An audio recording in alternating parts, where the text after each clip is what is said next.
దేవుని ప్రియమైన బిడ్డలారా, ప్రభువైన యేసుక్రీస్తు వారి నామంలో మీ అందరికీ నా హృదయపూర్వకమైన వందనాలు చెల్లిస్తున్నాను. దేవుని వాక్యాన్ని మీడియా ద్వారా ఆలకిస్తున్నా మిమ్మల్ని దేవుడు బహుగా దీవించునుగాక. దేవుని బిడ్డలారా, మీ ప్రార్థన అవసరతలు ఉంటే మాకును తెలియచేయండి. మెసేజ్ ద్వారా కానీ, వాట్సాప్ ద్వారా కానీ, ఫోన్ ద్వారా కానీ మేము కూడా మీకోసం నిత్యం ప్రార్థిస్తున్నాం.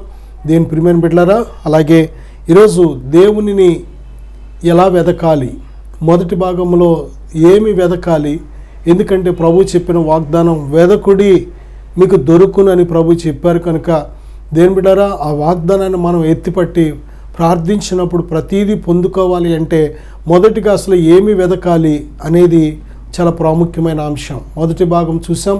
ఇక ఈ రెండో భాగంలో మనం చూస్తే ఎలాగ వెతకాలి. దేవుడు అడుగుడి, వెదకుడి, తట్టుడి అని చెప్పిన దేవుడు దానికి ఒక ప్రొసీజర్, ఒక ప్రత్యేకమైన విధానాన్ని ప్రభు ఏర్పాటు చేశారు కనుక ఆ యొక్క ఎలా వెతకాలి అనేది కూడా మనం దేవుని మాటలు ధ్యానం చేయబోతున్నాం.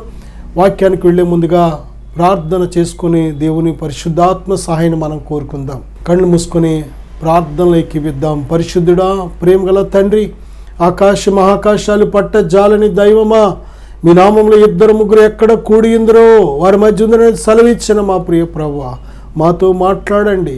వినే చెవి, గ్రహించే హృదయం దయచేయమని యేసు నామంలో అడుగుచున్నాం తండ్రి, ఆమేన్. ద్వితీయోపదేశకాండం 4వ అధ్యాయం 29వ వచనం కానీ, కీర్తన 119వ అధ్యాయం 2వ వచనం కానీ, ఇంకా మనం అనేక చోట్ల చూసినట్లయితే ఆధారాలతో ఒక గొప్ప మాటను మనం కనుగొనగలం. అదేమిటంటే, దేవునిని వెతికేటప్పుడంట పూర్ణ హృదయముతోనూ పూర్ణ ఆత్మతోనూ వెతకాలని దేవుడు చెప్తున్నాడు. ఎలాగ వెతకాలి దేవుణ్ణి? దేని బిడ్డారా, మన పూర్ణ ఆత్మతో, మన పూర్ణ హృదయముతో మనం దేవుణ్ణి వెతకాలి. పూర్ణ అంటే పూర్తిగా అని అర్థం. హృదయము దేవుడు నిర్మించింది. దేవుడు దాన్ని ఎలా నిర్మించాడు అంటే, ఆయన వచ్చి మన హృదయంలో నివాసము చేసి మనల్ని నడిపించడానికి అనుకూలంగా ఉండినట్లు దేవుడు మన హృదయాన్ని డిజైన్ చేశాడు. దేని బిడ్డారా, కాబట్టి శత్రువైన సాతాను కూడా ఇదే హృదయాన్ని వాడు నడిపించాలని కోరుకుంటున్నాడు. దేవుడు నడిపిస్తే, ఒక హృదయాన్ని దేవుడు నడిపిస్తే ఎలాగుంటుంది, దెయ్యము నడిపిస్తే ఎలాగుంటుందని. కానీ ఈ తేడా మనం చూసినట్లయితే గదరేనీల దేశంలో దెయ్యములు పట్టిన ఒక మనుష్యుడు ఉన్నాడు. వాడు ఎలాగ నడిపించబడుతున్నాడు అంటే, సమాజంలో ఇంటి దగ్గర ఉండవలసిన వాడు సమాధిలోకి వెళ్ళి సమాధిలో నివాసం చేస్తున్నాడు. మనం గౌరవానికి బట్టలు వేసుకుంటూ ఉంటాం సమాజంలో బ్రతకాలంటే, కానీ వాడు దెయ్యం పట్టడం వల్ల దెయ్యం వాడిని ఎలా నడిపిస్తుందంటే బట్టలు తీసేమంది తీసేసాడు. మనం చిన్న దెబ్బ తగిలితేనే వెంటనే డాక్టర్ గారి దగ్గరికి వెళ్ళి బాగు చేయించుకోవడానికి ప్రయత్నం చేస్తూ ఉంటాం. కానీ వాడు దెయ్యం పట్టి దెయ్యం నడిపించడం వల్ల వాడి దేహాన్ని గాయపరుచుకుంటున్నాడు, వాడి దేహాన్ని చీరుకుంటున్నాడు, రాళ్లతో కొట్టుకుంటున్నాడు, గోళ్ళతో గీక్కుంటున్నాడు. కారణం దెయ్యం వాడిని నడిపిస్తుంది. దేని బిడ్డలారా, మనం మనుషులతో అందంగా, మర్యాదగా, గౌరవంగా, చక్కగా మాట్లాడతాం. కానీ వాడు బెదిరిస్తున్నాడు, గాలిలో పెద్ద పెద్ద కేకలు వేస్తున్నాడు, ఆ దారిపోయే వారి అందరికీ కూడా భయభ్రాంతులు గురి చేస్తున్నాడు. చూసారా, దెయ్యాలు పట్టి ఒక వ్యక్తి దెయ్యము చేత నడిపించబడితే వాడి జీవితం ఎంత దుర్భరంగా మారిపోతుందో. నా సహోదరుడా, ఈరోజు ఎలాగున్నావు? మనుషులను భయపెట్టేవారిగా, ఇంటి వారిని ఏడిపించేవారిగా, నీ దేహాన్ని నలుగురికి చూపించేవారిగా, నవ్వులు పాలు చేసుకునేవారిగా, నీ దేహాన్ని అందరికీ అప్పగించేసి అపవిత్రమైన కార్యాలు చేసేదానిగా నీ జీవితాన్ని మార్చుకుంటున్నావా? దెయ్యం నడిపిస్తుంది, మర్చిపోవద్దు. దేవుని ఆత్మ నడిపిస్తే నీ దేహాన్ని జారత్వానికి దూరంగా నడిపించుకుంటావు. ఈ దేహము దేవుని దేవాలయం కనుక దేవుని ఆత్మ నీలో నివసిస్తే ఎటువంటి అపవిత్రమైన కామ వికారములకు ఏమాత్రం అప్పగించలేవు. నీ నోటి నుండి వచ్చే ప్రతి మాట కూడా దేవుని మహిమపరిచేదిగా ఉంటుంది. దేవుడు నడిపిస్తే నీ మాటలో తేడా కనబడుతుంది, నీ ప్రవర్తనలో తేడా కనబడుతుంది, నీ నడకలో తేడా కనబడుతుంది.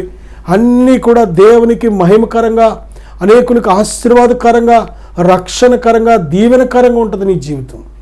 కానీ దెయ్యం నడిపిస్తే అందరికీ తలనొప్పిగా ఉంటావు, ఇంటి వారికి తలనొప్పి, సమాజానికి చీడ పురుగుగా ఉంటావు. కారణం ఏంటంటే దెయ్యం అది నిన్ను బాగుపడనివ్వదు, ఇతరుల్ని నీ ద్వారా ఎవరిని బాగుపడనివ్వదు. అందరికీ కీడు, హాని, నష్టం చేయడానికి దెయ్యం వాడుకుంటూ ఉంటుంది. ఈరోజు ఎంతోమంది సమాజంలో దేని బిడ్డలారా, చాలామంది దెయ్యానికి లోబడి ఇతరులను బాధ పెట్టేవారుగా, కన్న తల్లిదండ్రులను బాధ పెట్టేవారుగా, కట్టుకున్న వారిని బాధ పెట్టేవారుగా, కన్న బిడ్డలను బాధ పెట్టేవారుగా, ఇరుగు పొరుగు సమాజానికి తలపోటుగా జీవిస్తున్నవారు ఎంతోమంది. కారణం దెయ్యం వారిని నడిపిస్తుంది.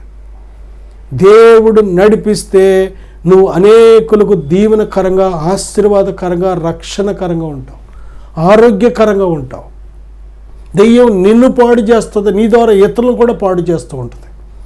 ఈరోజు మనం నేర్చుకోవాలి. దేని ప్రియబిడ్డలారా, దేవునిని మనం ఎలా వెతకాలి అంటే మన పూర్ణ హృదయముతో, పూర్ణ ఆత్మతో మనం దేవుని వెతకాలి.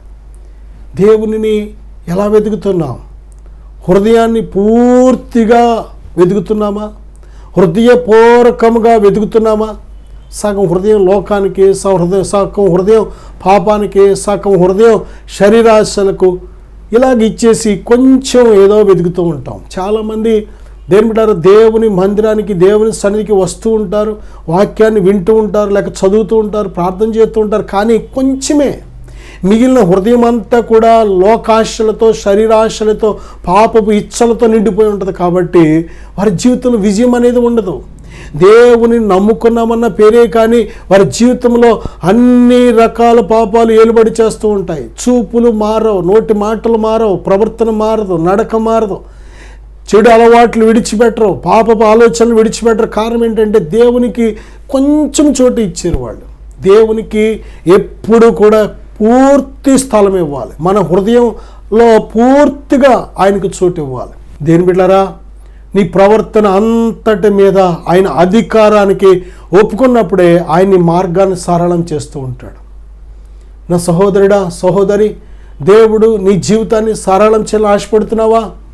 దేవుడు నీ జీవితంలో ప్రవేశించి గొప్ప కార్యాలు చేయాలని, నీ ద్వారా ఇతరుల జీవితాల్లో కూడా గొప్ప కార్యాలు చేయాలని ఆశపడుతున్నావా? ఇదిగో దేవునికి అవకాశం ఇయ్యి, దేవునికి చోటు ఇయ్యి. దేవుడు చేయలేని కార్యం అంటూ ఏదీ లేదు. దేవునికి సమస్తము సాధ్యమే.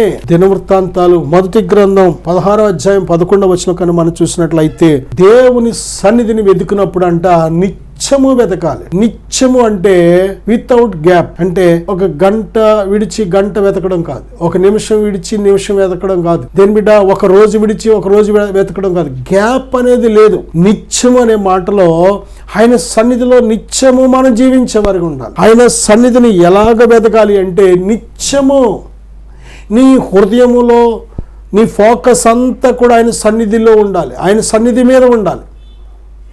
ఎంత గొప్ప మాట! ఎందుకంటే విశ్వాసం అనేది it is a continuous process. నిత్యము ఆయన యందు విశ్వాసం ఉంచి నువ్వు బ్రతకాలని కోరినట్లయితే, ఎందుకంటే నీతిమంతుడు విశ్వాసం మూలంగా జీవిస్తాడు కనుక, దేని మీద వెలిచూపు వలన కాదు నీతిమంతుడు జీవించేది, విశ్వాసం వల్ల. అది దేవుని యందు విశ్వాసం వల్ల జీవిస్తాడు కనుక విశ్వాసం అనేది దేవుని యందు నిత్యము ఉండాలి. నిత్యము దేవుని యందు విశ్వాసం ఉంచి జీవిస్తున్నప్పుడు ఆయన సన్నిధిని నిత్యమును అనుభవించగలుగుతాం. ఈ సూర్యుడు అనే ఈ నక్షత్రం ఈ గెలాక్సీలో తిరుగుతుంది. ఒక గెలాక్సీ కేంద్రాన్ని కేంద్రంగా చేసుకొని ఈ సూర్యుడు తిరుగుతున్నాడు. ఈ సూర్యుడు అనే నక్షత్రం తిరుగుతుంది. దేని బిడ్డారా, సూర్యుడిని కేంద్రంగా చేసుకొని ఈ భూమి తిరుగుతుంది. సూర్యుడిని కేంద్రంగా చేసుకొని ఈ భూమి తిరుగుతుంది. భూమి సూర్యుడు చుట్టూ తిరుగుతూనే ఉంది, కంటిన్యూస్.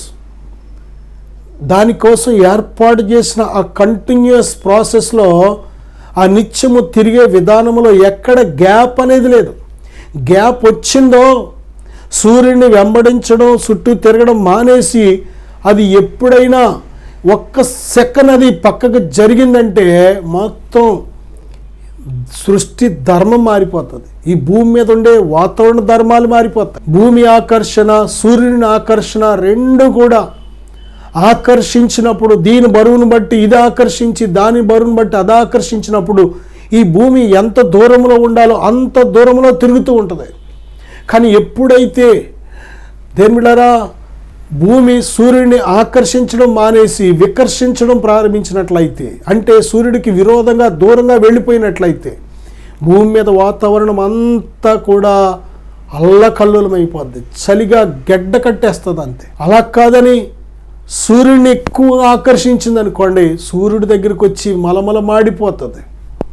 ఎప్పుడూ కూడా ఈ భూమి ఏ కక్షలో క్షేమంగా తిరగాలో ఆ కక్షలో తిరగడానికి కావలసిన నిత్యము ఒక ఆకర్షణ అనేది దేవుడు దానికి పెట్టాడు.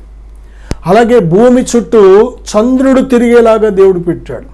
ఈ చంద్రుడు అనే ఈ ఉపగ్రహం కూడా దేని బిడ్డ ఎంత దూరంలో తిరగాలో ఎంత వేగంలో తిరగాలో అంతా దేవుడు ఒక లెక్క ప్రకారం పెట్టాడు దేవుడు. అది స్పీడ్ తిరిగిన ప్రమాదమే, స్లోగా తిరిగిన ప్రమాదమే, భూమికి దగ్గరికి వచ్చేసిన ప్రమాదమే, భూమికి దూరంగా వెళ్ళిపోయిన ప్రమాదమే. కాబట్టి భూమి ఆకర్షణ, చంద్రుడి ఆకర్షణ వాటి బరువును బట్టి ఎంత దూరంలో ఉండాలో అంత దూరంలో ఉండి తిరిగితేనే ఈ భూమికి క్షేమం, చంద్రుడికి క్షేమం. ఒక విశ్వాసమైన నీవు విశ్వాసానికి కర్త, దాన్ని కొనసాగించే దేవుడైన ప్రభువైన యేసుక్రీస్తునందు విశ్వాసం ఉంచి విశ్వాసము ద్వారా నువ్వు జీవిస్తున్నప్పుడు సమస్త విషయాల్లో క్షేమాన్ని అనుభవిస్తావు. నువ్వు ఎప్పుడైతే ఆయనను అనుసరించకుండా విశ్వాసంలో అప్ అండ్ డౌన్స్ వస్తూ ఉంటాయో, భక్తిలో అప్ అండ్ డౌన్స్ వస్తాయి. అన్నిటిలో ఇంకా అప్ అండ్ డౌన్సే. అన్ని విషయాల్లో పరిశుద్ధతలో అప్ అండ్ డౌన్స్ వస్తూ ఉంటాయి, భక్తిలో అప్ అండ్ డౌన్స్ వస్తూ ఉంటాయి. దేని బిడ్డారా, దేవుని ప్రేమలో అప్ అండ్ డౌన్స్ వస్తూ ఉంటాయి. కారణం ఏంటంటే దేని బిడ్డ, ఒక్కసారి నువ్వు దేవుని యందు విశ్వాసంలో అప్ అండ్ డౌన్స్ ఎప్పుడైతే వచ్చినాయో, అంటే ఒడిదుడుకులు ఒక క్రమము లేకుండా ఒడిదుడుకులు ఎప్పుడైతే వచ్చినాయో, ఇంకా నీ ఆత్మీయ జీవితం అంతా కూడా ఒడిదుడుకులతో నిండిపోతుంది. చాలా జాగ్రత్త. విశ్వాసానికి కర్త, దాన్ని కొనసాగించే దేవుడు. ఆయన యందు విశ్వాసం ఎల్లప్పుడూ ఉండాలి కనుక బైబిల్ చెప్తుంది, నిత్యము కూడా ఆయన సన్నిధి నువ్వు అనుభవించగలుగుతావు. నిత్యము ఆయనను వెతకాలి. ఆయన సన్నిధిని వెతకడానికి నిత్యము కూడా ఆయన యందు విశ్వాసం ఉంచాలి. మనం దేవుణ్ణి ఎలా వెతకాలి అంటే దినవృత్తాంతాలు 2వ గ్రంథం 11వ అధ్యాయం 16వ వచనం, 12వ అధ్యాయం 14వ వచనం కానీ మనం చూసినట్లయితే దేవునిని వెతకడానికి మన మనస్సు నిలుపుకోవాలి. మనస్సు చాలా ప్రాముఖ్యం. మనస్సాక్షిని నిర్లక్ష్యం చేయకూడదు, మనస్సాక్షిని చంపుకోకూడదు, మనస్సాక్షిని కఠినపరుచుకోకూడదు. మనస్సాక్షి గద్దిస్తూ ఉంటుంది, ఆ గద్దింపులను సరిచేసుకోవాలి. దేని బిడ్డ, మనస్సాక్షిని అపిత్రపరుచుకోకూడదు, మనస్సాక్షిని పాడు చేసుకోకూడదు, మనసు చంపుకొని బ్రతకూడదు, మనస్సాక్షిని కఠినపరుచుకోకూడదు.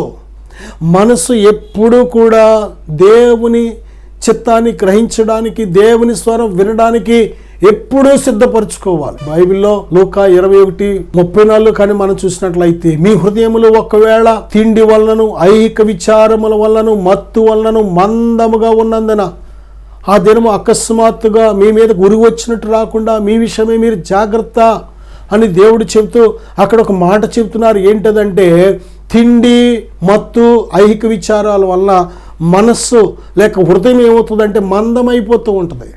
ఇక దేవుని చిత్తాన్ని గ్రహించలేవు. ఇంకెప్పుడు కూడా తిండి తిండి తిండి తిండి.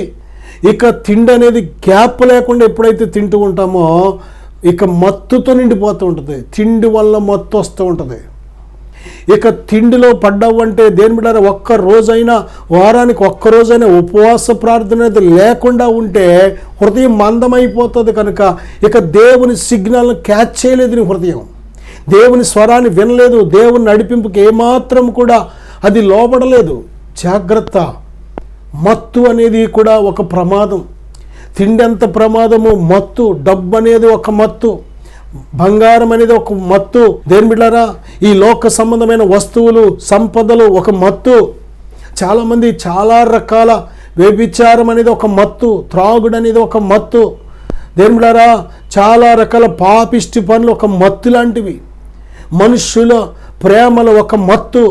ఈరోజు ఎంతోమంది ఆ యొక్క మనుషుల ప్రేమనే మత్తులో పడి ఎంతమంది నష్టపోతున్నారు. శరీర సౌఖ్యము, సుఖం అనేది ఒక మత్తు. ఈ మత్తులో పడి ఎంతమంది వారి జీవితాలు, కాపురాలు నాశనం చేసుకుంటున్నారు.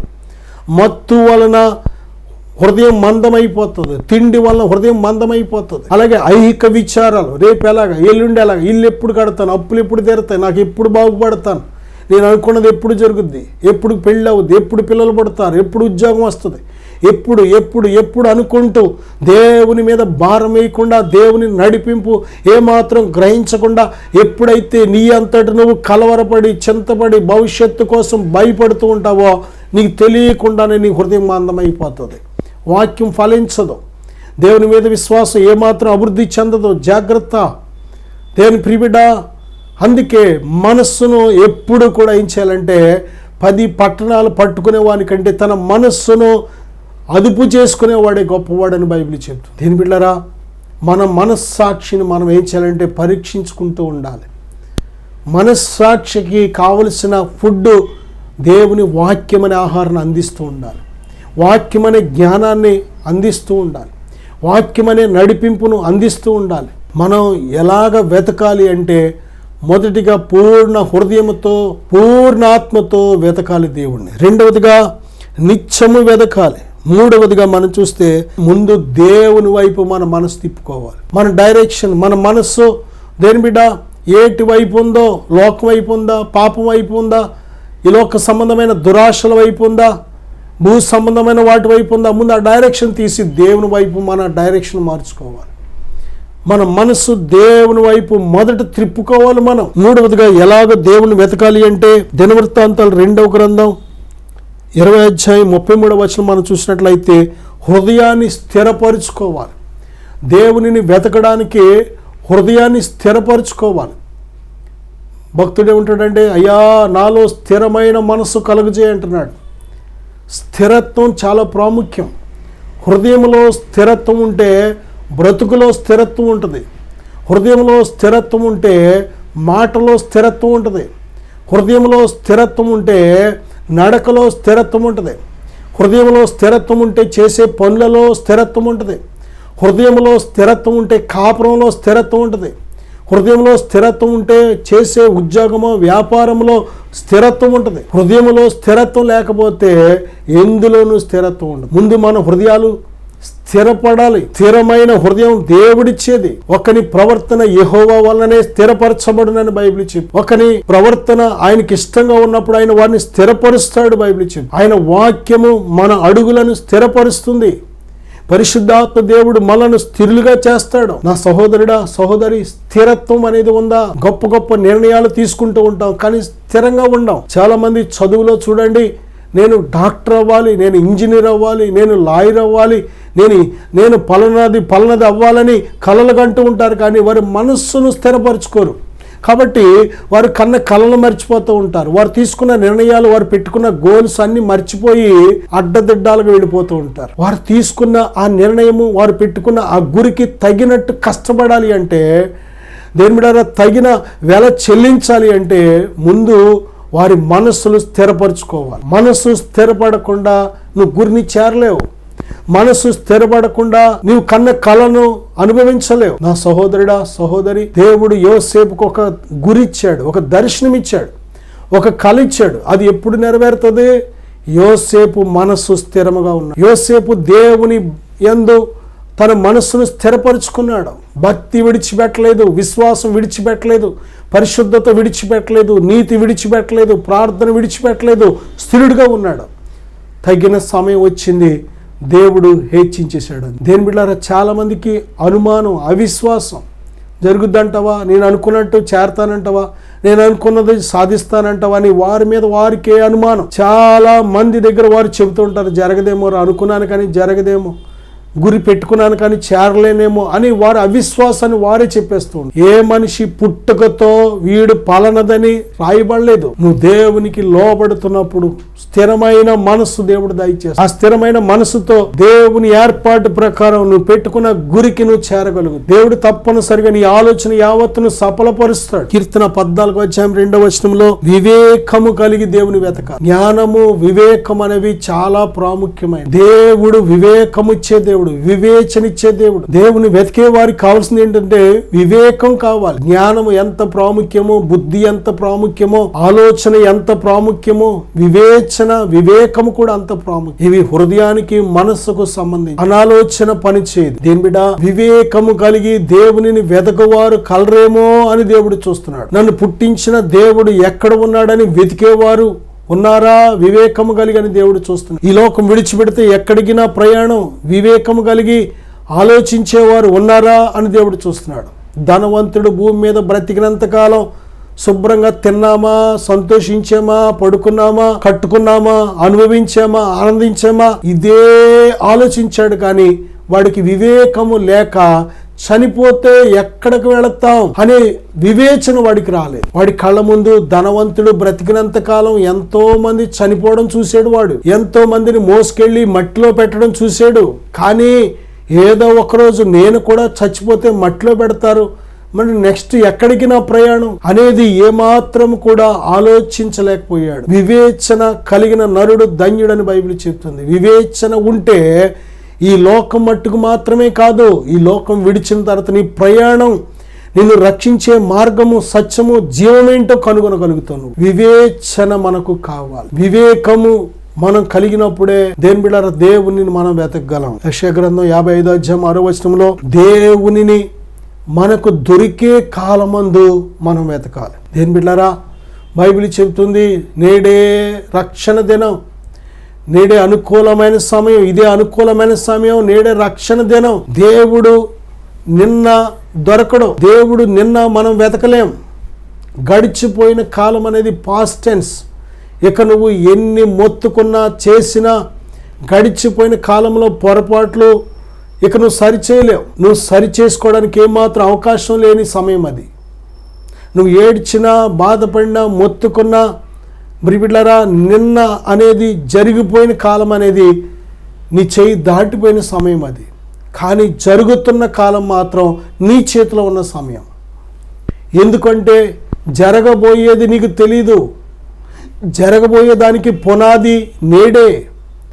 రేపు ఫలాలు కొయ్యాలి అంటే నేడు విత్తనం విత్తాలి. రేపు ఇల్లు కట్టాలంటే ఈరోజు పునాది వెయ్యాలి. దేని బిడ్డ, పునాది చాలా ప్రాముఖ్యం.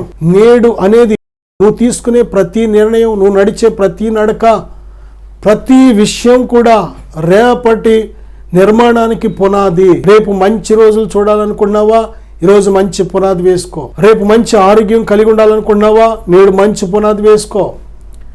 రేపు సంతోషంగా ఉండాలని కోరుకుంటున్నావా, ఈరోజు పునాది వేసుకో. రేపు నీ కుటుంబం కట్టబడాలని కోరుకుంటున్నావా, నేడే పునాది వేసుకో. నేడే రక్షణ దినం, నేడే అనుకూలమైన సమయం. దేవుడు ఎందుకు చెప్తున్నాడు అంటే దేవునిని వెతికే సమయం నేడే. రేపు మనం ఉంటామో ఉండమో మనకు తెలియదు. యాకోబు రాసిన పత్రిక 4:7 మీరు కొంతసేపు కనబడి అంతలో మాయమైపోవు ఆవిరి వంటి వారు కారా.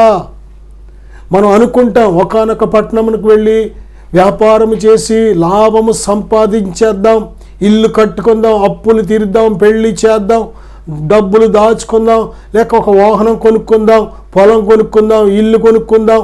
ఇది మన ఆలోచన. కానీ బైబిల్ చెప్తుంది రేపు ఏమి సంభవించినో మనకు తెలీదు. రేపు ఏమి సంభవించినో మీకు తెలియదు కనుక దేవుని చిత్తమైతే ఇది అది చేద్దాం అని చెప్పుకోవాలి. కాబట్టి నేడే రక్షణ దినం, నేడే అనుకూలమైన సమయం, దేవునిని వెతికే సమయం నేడే. దేవుని గురించి ఎప్పుడో ఆలోచిస్తాను, తర్వాత ఆలోచిస్తాను అనుకుంటేనే ధనవంతుడు సమయం అంతటినీ కూడా వృధా చేసేసాడు. అకస్మాత్తుగా వాడు అనుకొనని సమయంలో మరణం వచ్చేసింది. మరణము ఎవ్వరికి తెలియదు. మరణ దినం ఎప్పుడో ఎవ్వరికి తెలీదు. దేని బిడ్డ, చాలాసార్లు దేవుడు నిన్ను ప్రేమించే సమయం ఇస్తాడు, తగ్గించుకునే సమయం ఇస్తాడు, క్షమించే సమయం ఇస్తాడు, సమాధానపడే సమయం ఇస్తాడు. మనుషులతో నువ్వు సమాధానపడే సమయం, నీ ప్రేమను పంచే సమయం, తగ్గించుకునే సమయం, ఇతరులకు సహాయం చేసే సమయం, ఇతరులకు కావలసిన ఆదరణ కలిగించే సమయం దేవునికి ఇస్తూ ఉంటాడు. కానీ నీకు తెలియదు. దేశాలు పెట్టుకుంటావు, పగలు పెట్టుకుంటావు, అసూయలు పెట్టుకుంటావు, దూరం చేసుకుంటావు, కొట్లాట్లకు వెళ్తావు. వారు ఎవరో నీకు వారి విలువ తెలియదు. చచ్చిపోయిన తర్వాత అయ్యో అయ్యో అని ఏడుస్తూ ఉంటాం. దేని బిడ్డారా, సమయం దాటిపోయిన తర్వాత, చేతులు దాటిపోయిన తర్వాత ఏమి చేయలేం. అందుకే దేవుడు మనకు దొరికే సమయం ఎప్పుడు అంటే నేడే. దేవుడు నీతో మాట్లాడుతున్నప్పుడే, తన చేతులు చాపి ఎదురు చూస్తున్నప్పుడే, ఆయన నీకు సమీపంగా ఉన్నప్పుడే, ఆయన దొరికే కాలమందు వెతుకు.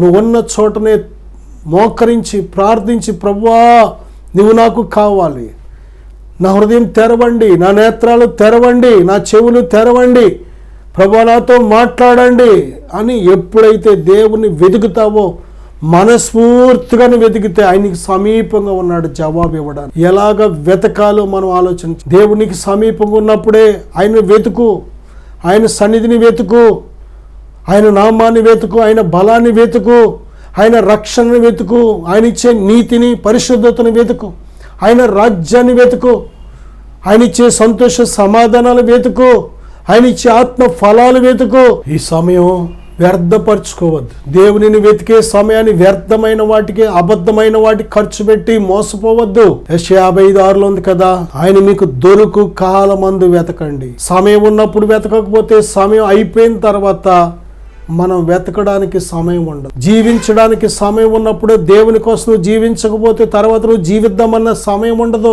ఈ భూమి మీద యాత్రికులు పరదేశులు మర్చిపోవద్దు. నేను మీకోసం ప్రార్థన చేయాలని ఆశపడుతున్నాను. పరిశుద్ధుడా, ఘనమైన తండ్రి, మహోన్నతుడా, ఇప్పుడే నీ బిడ్డను దర్శించిన ఆయన ఎలాగ వెతకాలో అనేక విషయాలు మేము చూసాం ప్రభువా. మాతో మాట్లాడుతున్న ప్రభువా, నాయనా మిమ్ములను మనస్ఫూర్తిగా వెతుకుటకు ఎలాగ వెతకాలో మీరు మాట్లాడిన ప్రతి మాటకు లోబడి ఆ విధంగా వెతికి పొందుకొనుటకు సహాయం దయచేయండి. మీ నామములో ఈ వాక్యాన్ని ఆలకించి ప్రార్థనలు ఏకీవిస్తున్న ప్రతి బిడ్డను దీవిస్తున్నానయ్యా. మీ నామంలో వారు వెతుకుతున్న ప్రతిదీ మీరు దయచేయబోతున్నందుకు స్తోత్రాలు. మీ నామంలో వారు అడుగుతున్న ప్రతిదీ వారు పొందుకుంటున్నందుకు స్తోత్రాలు. మీ కనికరం, మీ కృప బిడ్డలపై నిండుగా కుమ్మరించబడునుగా కని దీవిస్తూ యేసుక్రీస్తు వారి నామములో ప్రార్థిస్తున్నాను తండ్రి, ఆమేన్. God bless.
దేవునామానికి వందనాలు, సేవకులకు నా వందనాలు. నా పేరు వినయ్ కుమార్, మాది పెద్దతాడిపల్లి గ్రామము. నేను కూడా దేవుడు నమ్ముకొని దేవుడి మందిరానికి అయితే వెళ్ళేవాడిని, కానీ నా ఆత్మీయ జీవితం అంత ఫలవంతంగా లేదు. ఎప్పుడైతే ఆ సాక్ష్యాన్ని నేను విన్నానో, నా జీవితంలో కూడా దేవునిలో బలంగా సాగాలని, దేవునిలో నడవడానికి, నేను కూడా దేవునిలో స్థిరముగా ఉండాలని చెప్పి ఒకరోజు సేవకుల యొద్దకు వెళ్ళి ప్రార్థన చేయించుకున్నాను. ఎప్పుడైతే సేవకుల ద్వారా ప్రార్థన చేస్తున్నప్పుడే దేవుడు నన్ను బలంగా తాకారు. వెంటనే నా హృదయం నుంచి ఏదో ఒక తెలియని బంధకం, ఏదో ఒక చీకటి నా నుంచి బయటికి వెళ్ళిపోవడం నేను గ్రహించాను. ఎప్పుడైతే అలా చీకటి బంధకం నా నుంచి వెళ్ళిపోయిందో నా హృదయం చాలా తేలికైంది. దేవుడు తన బలమైన ఆత్మతో నన్ను నింపి నన్ను స్థిరపరిచి తన ఆత్మతో నన్ను ముద్రించారు. ఆ రోజు నుంచి ఈ రోజు వరకు కూడా నా జీవితంలో దేవుడు ఎన్నో గొప్ప కార్యాలు చేశారు. అప్పటి నుంచి నా ఆత్మీయ జీవితంలో బలమైన ఆత్మీయ జీవితంలో నేను కొనసాగించగలుగుతున్నాను. దానికి కారణం ఆ రోజు సేవకుల ద్వారా నేను ప్రార్థన చేయించుకున్నప్పుడు దేవుడు సేవకుల్లో ఉండి సేవకుల ద్వారా తన ఆత్మతో నన్ను నింపి ఈరోజు ఇలా గొప్పగా ఉన్నతమైన స్థానంలో ఆత్మీయ స్థితిలో దేవుడు నన్ను నిలబెట్టారు. దేవుడు నా జీవితంలో చేసిన ఈ కార్యమును బట్టి దేవునికే సమస్త మహిమ, ఘనత, ప్రభావములు యుగయుగములు చెల్లునుగాక. సేవకులు కూడా నా ప్రత్యేక వందనాలు. Thank you. Praise the lord.